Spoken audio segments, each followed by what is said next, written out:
1908 সাল থেকে 2025 সাল পর্যন্ত যত রকম দলিল রয়েছে বাংলাদেশে এ যাবৎকাল সমস্ত দলিল সাধারণ মানুষ পেতে যাচ্ছে অনলাইনে।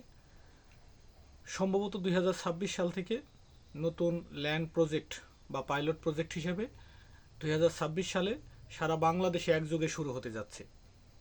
এই ধরনের একটি প্রস্তাবনা এসেছে ল্যান্ড অফিস থেকে।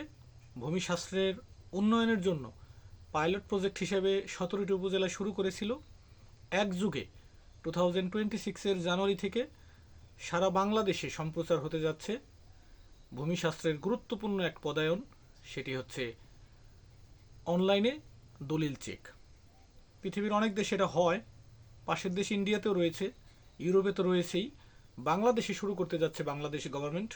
সেটি হচ্ছে 1908 সাল থেকে এ যাবৎকাল যত দলিল হয়েছে, সাফ কবলা হোক, দানপত্র হোক, উইল হোক, হেবা হোক, সব ধরনের দলিল এখন অনলাইনে পাওয়া যাবে 2026 সাল থেকে। তবে প্রথম অবস্থায় যে দলিলগুলো হয়েছে সেগুলো নিয়ে কাজ চলমান থাকবে। আর বর্তমানে যেগুলো হবে, ধরেন 2026 থেকে যত দলিল হবে অটোমেটিকলি এটা আপলোড হয়ে যাবে ওয়েবসাইটে।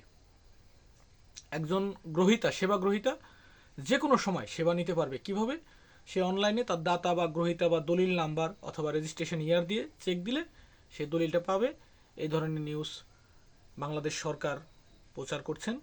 তো ল্যান্ডের যে পাইলট প্রজেক্ট, গভর্নমেন্ট যে কাজটি হাতে নিয়েছে, যদি এই কাজটা সাকসেসফুলি করতে পারে, এটা হবে একটা মাইলস্টোন বা মাইল ফলকও বলতে পারেন। সাধারণ মানুষের জন্য অত্যন্ত ভোগান্তি কমবে এটা। কারণ আমরা জানি ভূমিশাস্ত্রে বাংলাদেশের সবচেয়ে বেশি দুর্নীতি এবং অনিয়ম হয়। তো সেই অনিয়ম এবং দুর্নীতি থেকে বাঁচার জন্য this is very much important, সাধারণ মানুষকে মুক্তি দেওয়ার জন্য। আমার দলিল হারিয়ে যেতে পারে, পুড়ে যেতে পারে, চুরি হতে পারে, মিসিং হতে পারে। তো আমি যদি অনলাইন থেকে আমার দলিলের একটা ড্রাফট কপি নিতে পারি, অ্যাটলিস্ট এখানে কয়েকটা জিনিস থাকবে, যেমন দাতা গ্রহীতার নাম থাকবে, তফসিলটা থাকবে এবং ডিটেলসটা থাকবে, দলিলটা কত তারিখে হলো, কত শতাংশ এবং কী দামে বিক্রি হলো। এই পুরো ডেটাটা আপনি এখান থেকে পাবেন। তো আমরা আশা রাখবো গভর্নমেন্ট যে কাজ হাতে নিয়েছে যাতে এই কাজে সাকসেস হয় এবং 26 সাল থেকে যদি কাজটা শুরু হয় সারা বাংলার মানুষ আনন্দিত হবে, সাধারণ মানুষের ভোগান্তি লাঘব হবে। ধন্যবাদ সকলকে।